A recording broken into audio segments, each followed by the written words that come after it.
Hey, what's going on, guys? Uh, Sorry, I'm a little tired tonight.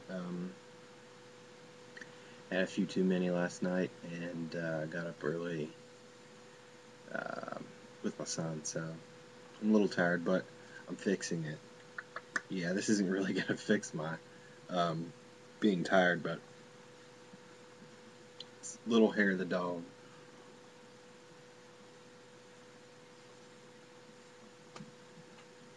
What are you gonna do? You do hair of the dog in the morning when you feel like shit, but whatever.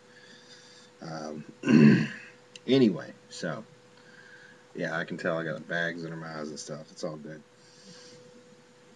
But yeah, new review. Um, Very interesting, cool flick called "The Man Who Collected Food." Sorry, I got glare on it and all kinds of stuff like that. As you can see, whoa. I don't know what I'm doing, man. I'm tired. I think the cover's kind of cool too. Um, that is not the guy that is in the movie. They're sort of taking a page out of Troma's book there with the cover.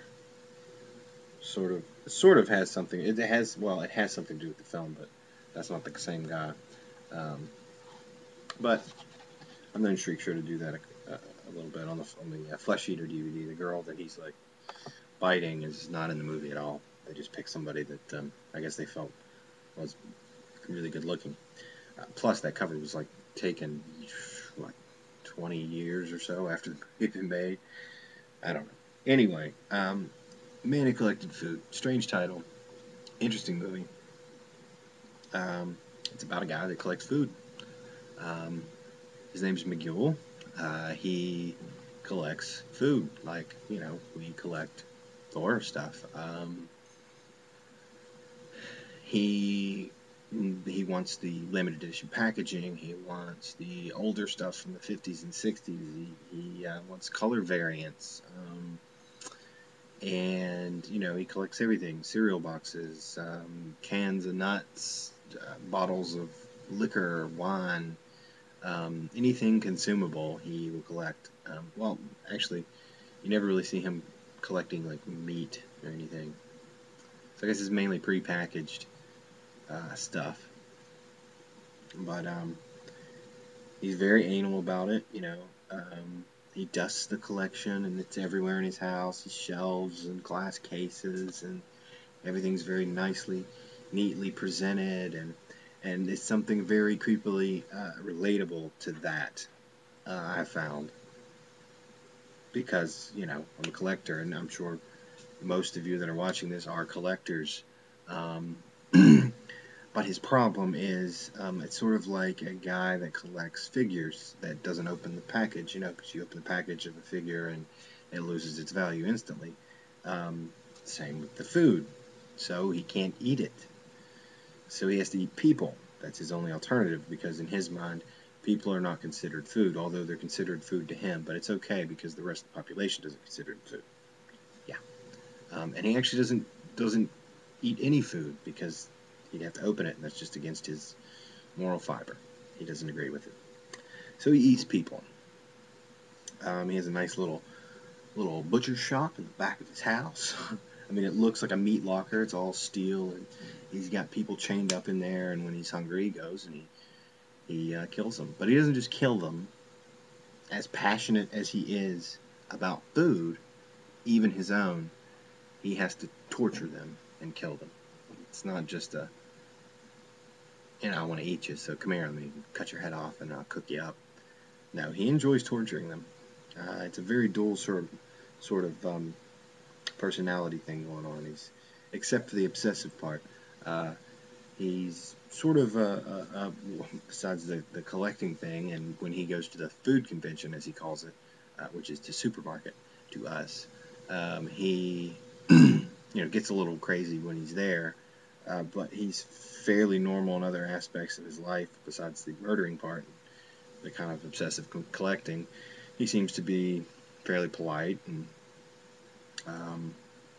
he's very nice to his neighbor for the most part. And his neighbor's this really kind of quirky, really weird guy that believes that aliens are trying to get into his house, and he swears up and down he killed an alien, and she's a really funny character too. Um, so there's this really good dual sort of personality thing going on with him, where he can kind of flip a switch when he's hungry, and he goes kind of psycho. And the guy that played him did a really great job. His name's Mike Kelly. Fantastic job. I really, really enjoyed the movie. It's a breath of fresh air, something very different, and it's just nice to get sort of a change. I can watch slasher movies until I'm blue in the face, and they can follow the same formula, and I'll be, happy as can be. But it is nice to get something like this that's sort of different, and it's sort of a dark comedy slash serial killers horror film. Um, so not only is it relatable to the collecting side, but when he gets into the violent stuff, it does, there's a little bit of splatter going on. It's nothing over the top, and the effects aren't bad. They're not great, but they're pretty good. The other thing that I really liked was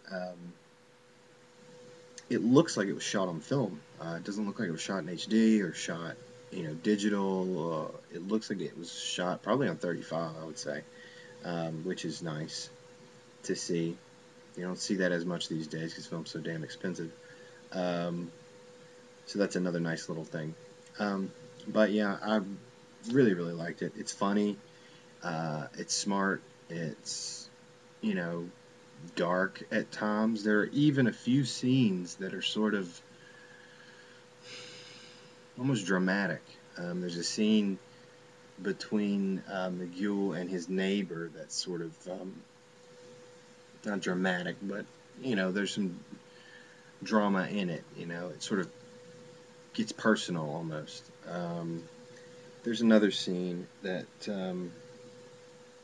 there's a scene where he is at the food convention, and he finds some limited thing he's been looking for forever, and they do this thing where the music sort of gets very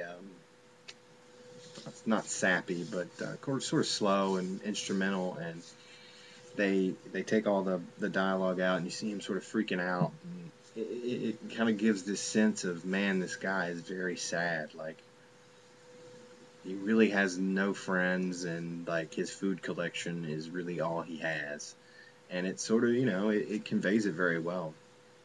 It was directed well, it was written well, it was acted well. I mean, I can't say enough good things about it. I really, really enjoyed it. I think I highly recommend it, especially if you're just looking for something a little different. I think it's great. Features on it, you get cast and crew interviews, there's a commentary, a behind-the-scenes featurette. The only problem with the features really is the cast and crew interviews are in the behind-the-scenes featurette. Now, the cast and crew interview portion is longer and more drawn out, but the same stuff is in the behind-the-scenes featurette, so sort of went cheap on that. But yeah, good movie. I had a lot of fun with it. Features are alright, not great. Picture's pretty damn good. Solid release from Shriek Show, Media Blasters, The Man Who Collected Food. Check it out. Go dig it. Yeah, I'm talking to you right now. Go pick it up. Check it out, man. I'll see you later. I'm tired, man.